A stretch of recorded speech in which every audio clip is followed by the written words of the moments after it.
Président, Excellences, Mesdames et Messieurs les membres du Conseil, je vous remercie de me donner la parole pour l'examen du rapport du secrétaire général ainsi que pour l'examen du renouvellement du mandat de la MONUSCO. Je salue la qualité du rapport et je rends hommage au département des opérations de paix, aux acteurs humanitaires et à l'ensemble du personnel onusien qui, jour après jour, œuvrent à la protection des civils dans des conditions d'une extrême gravité, nous rappelant que la raison d'être de cette organisation est de défendre la dignité humaine, même lorsque les circonstances sont les plus adverses. Je salue également la présence ici et les contributions importantes du secrétaire général adjoint M. Lacroix, de la Sierra Leone en sa capacité de président du comité 1533, du président international de Médecins sans frontières et du représentant permanent du Burundi. Monsieur le Président, le 4 décembre dernier, à Washington, les présidents Félix-Antoine Tshisekedi Tshilombo et Paul Kagame ont signé un accord de paix facilité par les États-Unis d'Amérique sous le leadership du président Donald Trump. Cet accord, soutenu par les garants régionaux et internationaux, portait et porte l'espoir d'un tournant historique. Pourtant, moins de 24 heures après cette signature, les faits en contredisent les engagements pris. Bombardements, drones explosifs, avancées coordonnées autour d'Ouvira et dans la plaine de la Ruzizi. Il n'est pas acceptable qu'un accord solennel soit ainsi recusé dès le lendemain par ceux qui s'y étaient engagés. Ces actes remettent en cause la dynamique née à Washington et confirment ce que le rapport du secrétaire général souligne. Le cessez-le-feu exigé par la résolution 2773 n'est pas appliqué. Les attaques contre les civils persistent. L'accès humanitaire est entravé et la situation continue de se détériorer malgré les efforts diplomatiques. Excellence, la République démocratique du Congo a volontairement choisi la voie de la diplomatie. Ce choix n'est ni une concession ni un signe de fragilité. Il reflète notre sens des responsabilités et notre foi en des mécanismes multilatéraux qui, s'ils sont pleinement assumés, peuvent encore ramener la paix. Nous avons fait ce choix parce que nous croyons en l'engagement des États-Unis, facilitateur principal du processus de Washington, en la constance de l'État du Qatar, garant du processus de Doha, et en la valeur normative du processus de Luanda, dont les principes continuent de guider l'action de l'Union africaine, désormais conduite par la République togolaise. La RDC a agi de bonne foi, la RDC continue d'agir avec bonne foi. La diplomatie n'est pas pour nous un choix par défaut, elle est l'expression de notre responsabilité d'État et de notre respect du droit international. Monsieur le Président, Excellences, depuis le 4 décembre au soir, les positions autour de Gatagota, Ruvunge, Kaziba, Urarambo, Luvungi et le long de l'axe Kamanyola-Ouvira ont été visées par des bombardements provenant des positions RDF M23. Des drones kamikazes ont frappé des zones civiles. Plus de 500 000 personnes ont été renouvellement déplacées. Le Sud Kivu, déjà en fragilité, atteint un seuil de rupture. Ces faits sont documentés par les mécanismes humanitaires et confirmés par OCHA. Ils créent également un risque majeur de régionalisation. Des tirs ont déjà touché le Burundi. Ouvira n'est distante que de 30 km de Bujumbura. Aucun pays voisin ne peut être exposé à de telles attaques sans risque d'escalade. La stabilité régionale ne peut reposer sur la normalisation de violations aussi graves. Monsieur le Président, moins d'une semaine après la signature des accords de Washington, certains acteurs ont choisi de s'écarter des engagements librement acceptés. Le recours à des narratifs inversés et à une désinformation systématique pour attribuer à la République démocratique du Congo la responsabilité des attaques commises par la coalition RDF M23 est une stratégie désormais bien documentée par des mécanismes internationaux. Nous ne pouvons accepter que la manipulation devienne un instrument de politique régionale. Les faits sont têtus, les résolutions de ce Conseil le sont davantage. La vérité n'est pas négociable et le droit international ne peut être dévoyé pour légitimer l'agression.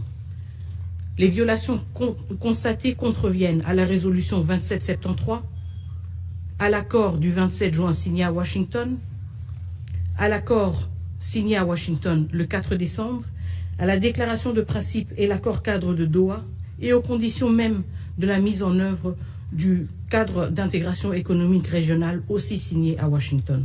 Aujourd'hui, c'est la crédibilité de tous ces processus et de leurs garants qui est en jeu. Mr. President, Excellencies, members of... Monsieur le Président, Excellences, Mesdames et Messieurs les membres du Conseil, nous arrivons à un moment de vérité. Soit l'ordre international accepte qu'il est ouvertement mis à l'épreuve par le Rwanda, ou le Conseil assume ses responsabilités. L'impunité dure depuis bien trop longtemps. Le peuple congolais ne peut subir le coup des engagements qui sont violés et des résolutions qui ne sont pas appliquées. Les faits sont clairs. Le cessez-le-feu exigé par la résolution 2773 n'a pas été respecté. Les forces étrangères, c'est-à-dire les forces de défense rwandaises, demeurent sur le sol congolais et les civils continuent à être ciblés.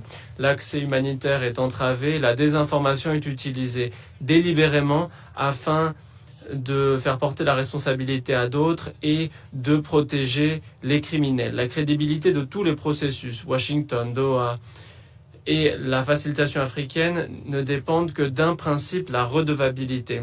Sans conséquence, les accords n'ont aucun effet. Sans conséquence, l'engrenage de la violence se poursuivra. La résolution 2773 est pourtant très claire, mais ce qu'il manque, c'est une application de cette résolution, sans quoi elle ne saurait dissuader la violence, mais ne fait qu'inviter à la violence. Lorsque les violations ne sont pas punies, l'impunité devient la politique. La responsabilité de ce Conseil n'est pas de redire ses décisions, mais de les faire appliquer. La résolution 2773, le constat est implacable. Une nouvelle ville est tombée, une administration parallèle s'est consolidée, des milliers de familles supplémentaires ont fui, d'autres ont été tuées, violées, terrorisées. Et même la MONUSCO, casque bleu, personnel civil, leadership, a été pris pour cible. Pendant ces 9 mois, ce Conseil n'a pris aucune mesure concrète pour faire respecter sa propre résolution et pour défendre sa propre mission. Des appels, des avertissements, mais aucun acte. Ce vide d'action a permis au Rwanda de poursuivre et d'étendre ses opérations dans un environnement où les violations ne rencontrent aucune conséquence. Le moment est venu pour ce Conseil d'affronter une question essentielle.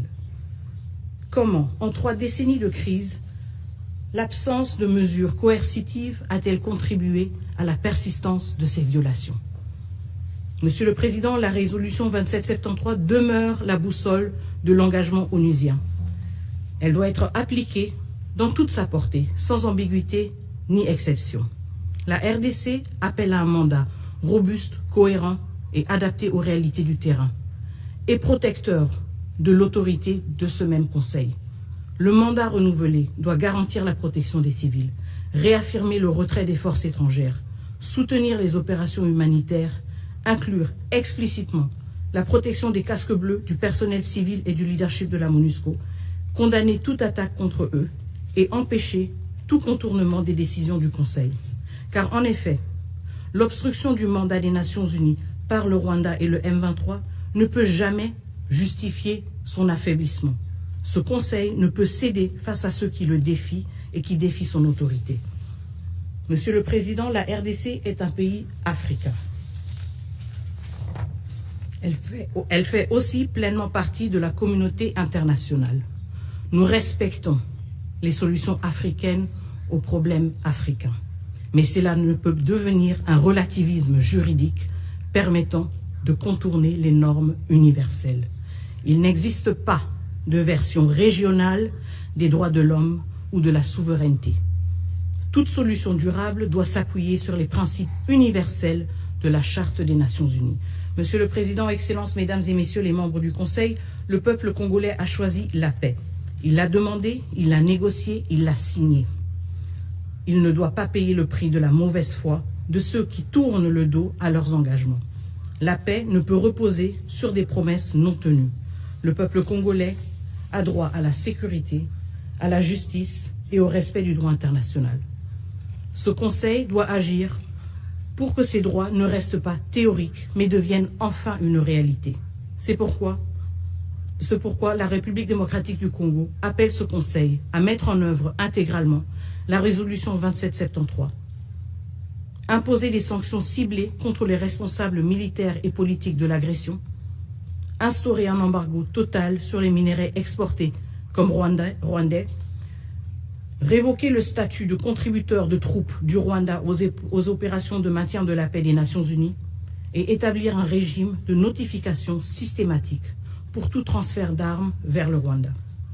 Les garants de Washington, de Doha et de la facilitation africaine doivent également assumer leurs responsabilités.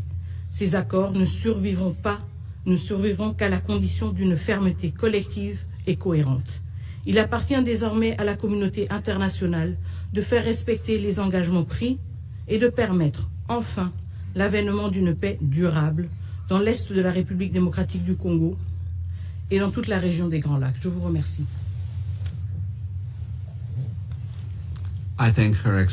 Je remercie son Excellence, Madame Wagner, de son intervention. Je donne à présent la parole au représentant du Rwanda.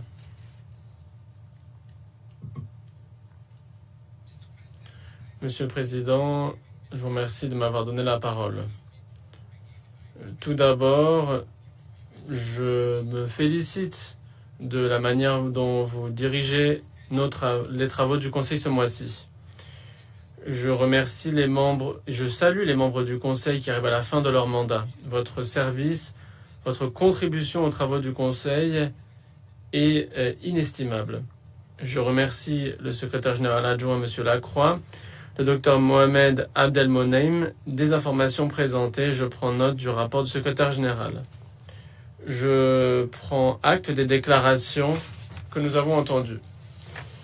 Nous allons examiner prochainement le mandat de la MONUSCO. Nous comptons sur un mandat qui fait fond sur les accords de Washington et l'accord cadre de Doha et qui les renforce. Le secrétaire général, dans son rapport, les ayant identifiés comme les voies centrales pour une paix durable. Le mandat doit donc donner la priorité à l'impartialité stricte et à la neutralité politique, à l'appui à la mise en œuvre du cessez-le-feu et au dialogue politique, à un respect d'une politique de vigilance vis-à-vis des droits humains, à des mécanismes de suspension et de rapport, le cas échéant, et doit appeler à une retenue pour les offensives concernant les partis qui participent formellement au processus politique. Ils doivent mettre l'accent sur la stabilité, la redevabilité et les solutions politiques en tenant compte des ressources. Ces priorités correspondent aux réalités présentées dans le rapport. L'efficacité de la MONUSCO dépendra de sa capacité à s'aligner vis-à-vis des efforts politiques. Les accords de Washington et de Doha se complètent, ils se renforcent. Si la mission les appuie de manière cohérente et impartiale, elle pourra dégager un espace pour la mise en œuvre. Le Rwanda réitère son plein attachement à la mise en œuvre de l'accord pour les obligations qu'il concerne. La réussite de l'accord dépendra de la volonté politique des deux parties. Monsieur le Président, la situation récente dans le Sud Kivu a fait l'objet d'une discussion approfondie. J'aimerais y revenir un instant. J'aimerais revenir sur certaines questions qui pourraient susciter des questions. On va me demander pourquoi je vais en parler, mais je vais y revenir.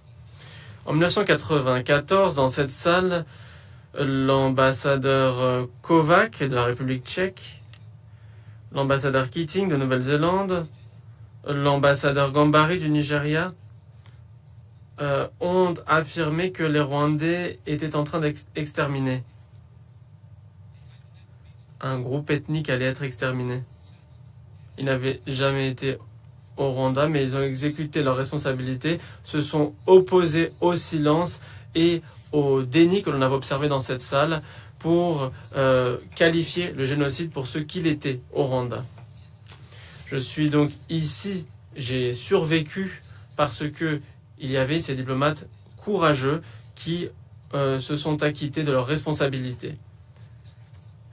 La situation dans le sud Kivu et la situation générale en lien avec les accords de Washington, c'est qu'on a affaire à des situations tout à fait diverses. On a le cessez-le-feu qui a été enfreint à maintes reprises par le gouvernement de la RDC, qui, en plus, a annoncé qu'il ne cessera pas ses attaques.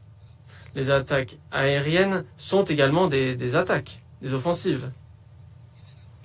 Et alors qu'avancent les efforts diplomatiques, la situation sur le terrain dans le sud Kivu continue à se détériorer d'une manière que le Conseil ne peut moralement ou légalement ignorer.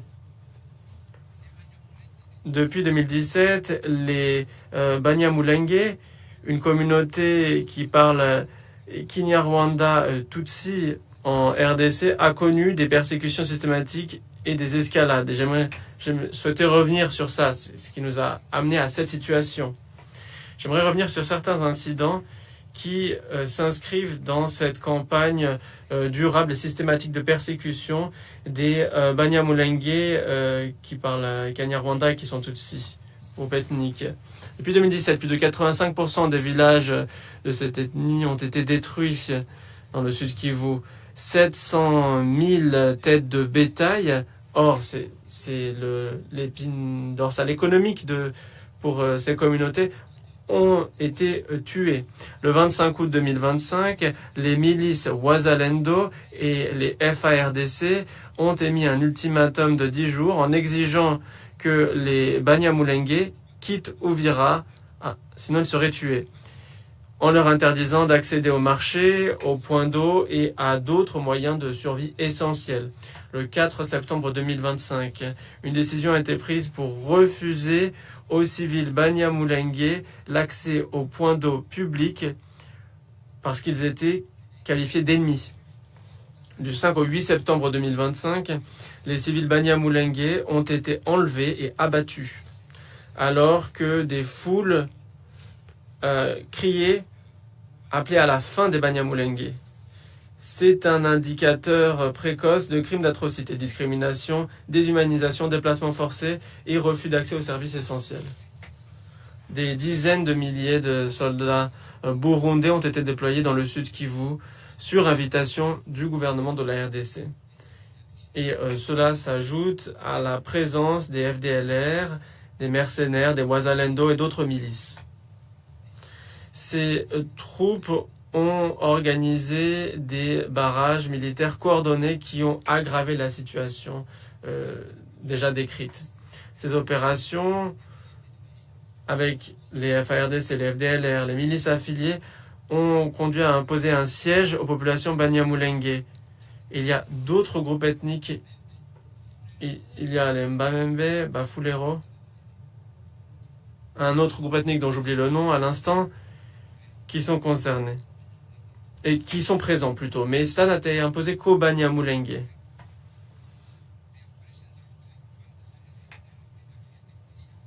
Ces groupes que je venais d'évoquer ont conduit à imposer un siège pendant près d'un an aux communautés dans les hauteurs de Minembwe qui n'ont pas eu accès à la nourriture, aux médicaments, à l'accès humanitaire, situation aggravée par les barrages militaires coordonnés. Du 16 au 18 octobre 2025, la seule route qui menait au marché de Mitamba a été fermée, coupant l'accès aux approvisionnements alimentaires pour les civils.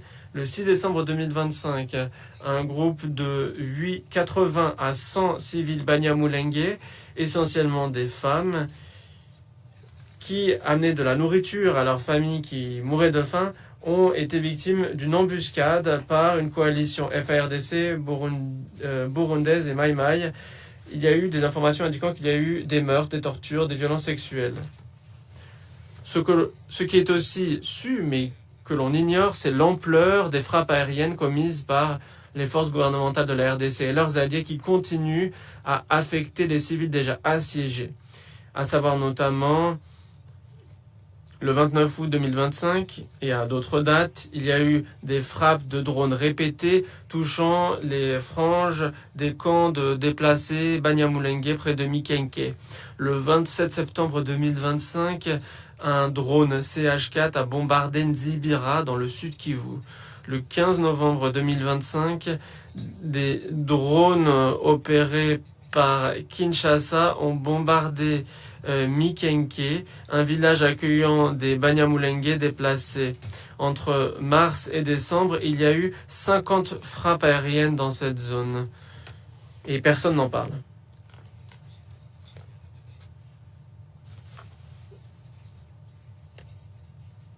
Et on ne pourra pas nous dire que ça n'est pas arrivé. Nous l'avons dit plusieurs fois. Nous l'avons présenté à certains membres du Conseil à titre individuel. Nous avons présenté cette situation dans cette salle. Or, rien n'a été fait. Le gouvernement de la RDC, en tant qu'autorité haute, devrait être responsable de l'action et du comportement sur le terrain des forces du Burundi et de leurs alliés. Le Rwanda n'est pas resté silencieux, comme je viens de le dire. Le Rwanda n'est pas resté silencieux face à cette situation. Notre ministre des Affaires étrangères a abordé directement la question du barrage avec les médiateurs, les États-Unis, le Qatar, les représentants de l'Union européenne et de l'Union africaine. J'ai également fait part de ces préoccupations avec les membres individuels du Conseil de sécurité. J'en ai fait part aux porte-plumes, aux présidences, aux chefs de certains mécanismes dans la région et rien ne s'est fait. Vu ces faits et la situation et le contexte plus général d'idéologie de la haine en RDC et l'obligation juridique et morale inhérente, permettez-moi de poser une question. Est-ce que le Conseil de sécurité n'a pas été informé de la situation ou est-ce que cette situation ne méritait pas son attention? La situation au Sud Kivu, alors que nous l'examinons, eh bien, il nous faut réfléchir à la situation avant l'escalade récente. En tant qu'ancien enquêteur moi-même, l'on parle souvent de recréer la scène. Nous ne pouvons ici que vous dire les faits. Le Conseil de sécurité pourrait utiliser les moyens à sa disposition pour recréer la scène. C'est comme ça que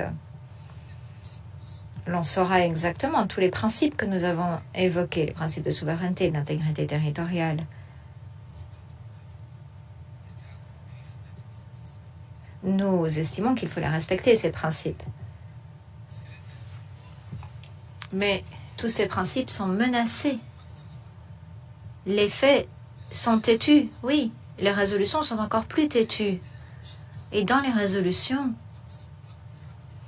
un fait têtu est que le gouvernement de la RDC, ces 30 dernières années, a appuyé les FDLR.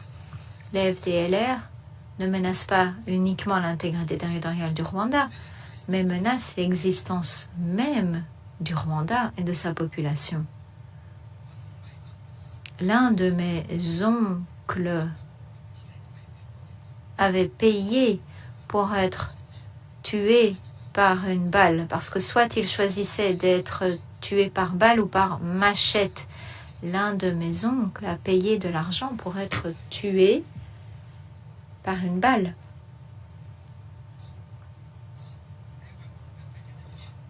Tout un chacun peut choisir de ne pas se soucier de la situation actuelle, de la menace à laquelle fait face le Rwanda, ou des personnes au nom desquelles je m'exprime, dont personne ne se soucie et personne ne se soucie de leur situation, ou alors on leur demande d'être participants à leur propre extermination. Est-ce qu'on peut vraiment aller aussi loin? En conclusion, honorables membres du Conseil de sécurité, nous remercions les médiateurs, nous les remercions très sincèrement et nous remercions tout particulièrement les médiateurs des efforts actuellement consentis, je pense notamment aux États-Unis, qui s'efforcent de réagir à la situation la plus récente. Et nous voulons trouver un règlement viable, car nous sommes convaincus que Si nous nous engageons tous à mettre en œuvre en toute bonne foi les engagements pris à Washington, et si nous appuyons pleinement le processus de Doha, alors nous aurons peut-être la possibilité de parvenir à un règlement pacifique du conflit, un conflit que nous subissons depuis tant d'années. Le problème n'a que trop duré. Et voilà notre requête, voilà notre appel. Efforçons-nous tous de travailler en faveur d'un règlement pacifique. Je ne répéterai pas ce que nous avons déjà dit pour qu'il y ait des mesures de défense, pour comment est-ce qu'elles pourront être levées. Toutes ces questions sont abordées dans l'accord et nous continuerons de travailler avec les médiateurs. Je vous remercie. Je remercie le représentant du Rwanda de sa déclaration et je donne la parole au représentant du Burundi. Je vous remercie, Monsieur le Président. Monsieur le Président, je voudrais d'abord féliciter la Slovénie pour sa présidence du mois et pour avoir mis ce briefing sur la MONUSCO à l'agenda du Conseil de sécurité.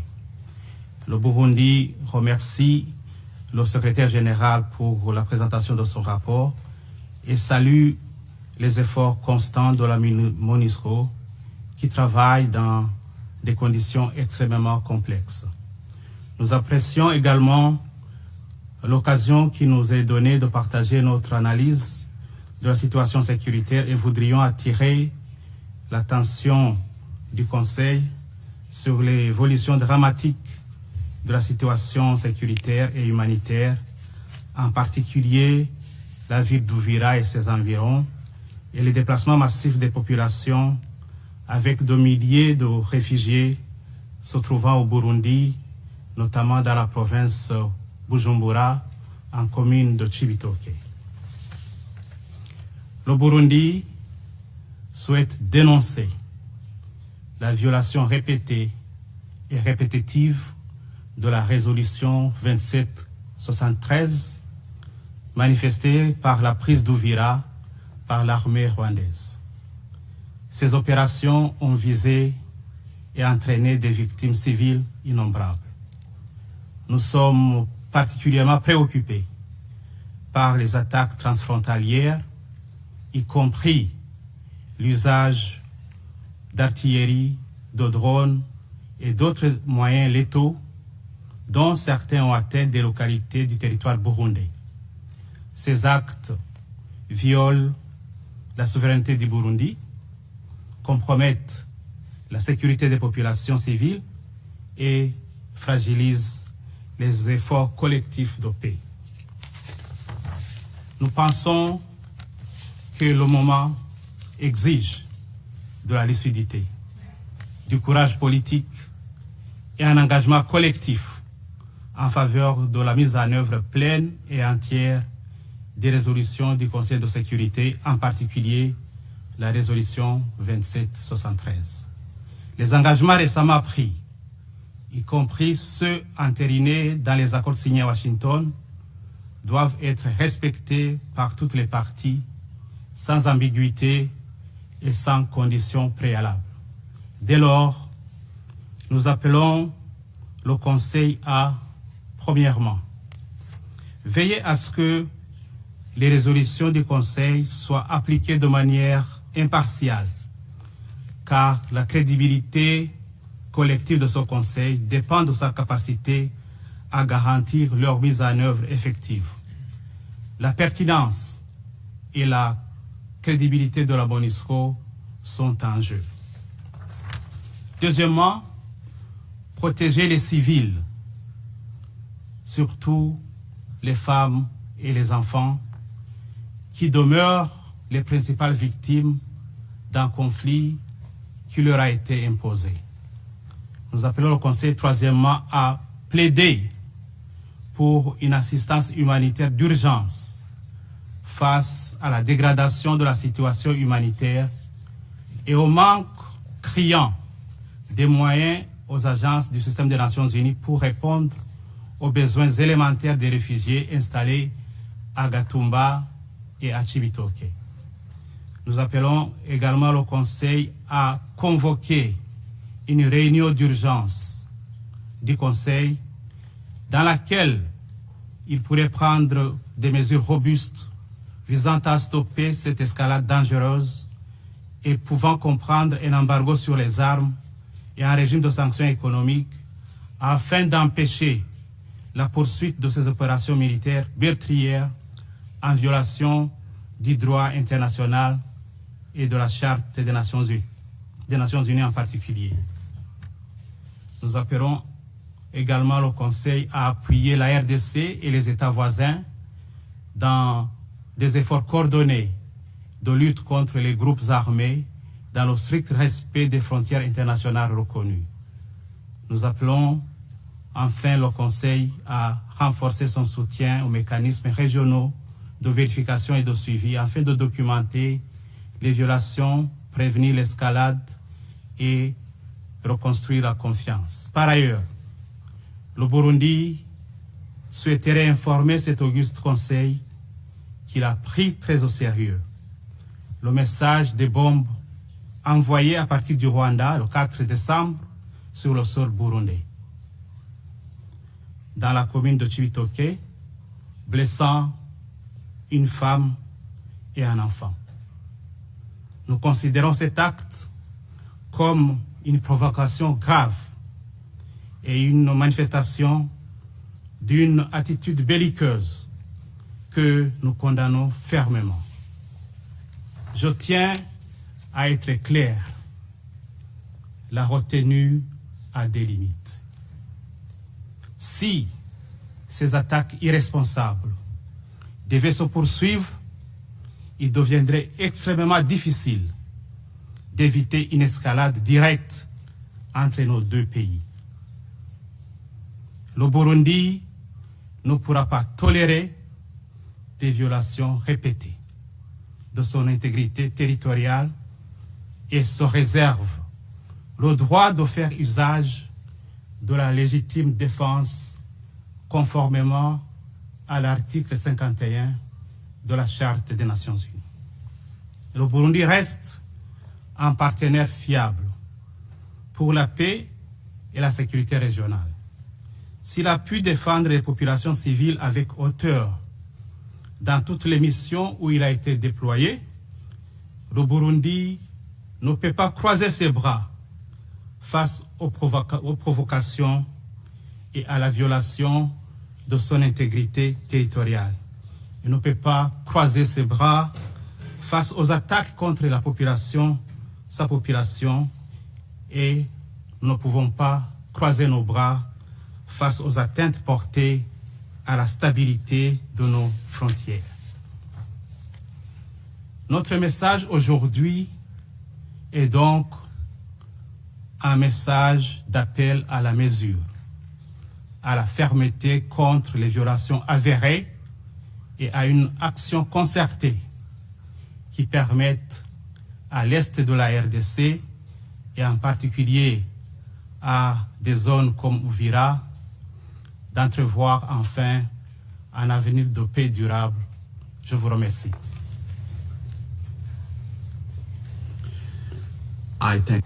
Je remercie le représentant du Burundi de sa déclaration.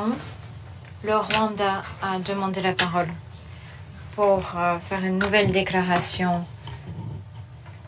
avant de lui donner la parole. Je tiens juste à dire que je ne veux pas prolonger cet échange de vues qui ne contribuera pas à la mise en œuvre de l'accord ou à la résolution 2773 et ça ne protégera pas non plus les civils qui souffrent. Les membres du Conseil ont entendu très clairement vos messages. Je vous demanderai par conséquent de ne prendre qu'une fois la parole. La parole est à vous. Merci, Monsieur le Président. Loin de moi l'intention de prolonger nos délibérations. Je tiens à préciser que nous ne livrons pas la guerre à la République du Burundi et nous n'avons nullement l'intention de le faire. Au contraire, il y a eu une attaque du territoire du Burundi contre la zone de Bugarama au Rwanda et dans certaines régions de la RDC avec des réfugiés qui sont arrivés au Rwanda. Je pense d'ailleurs que le HCR est déjà saisi de la situation. Je tenais juste à apporter cette précision.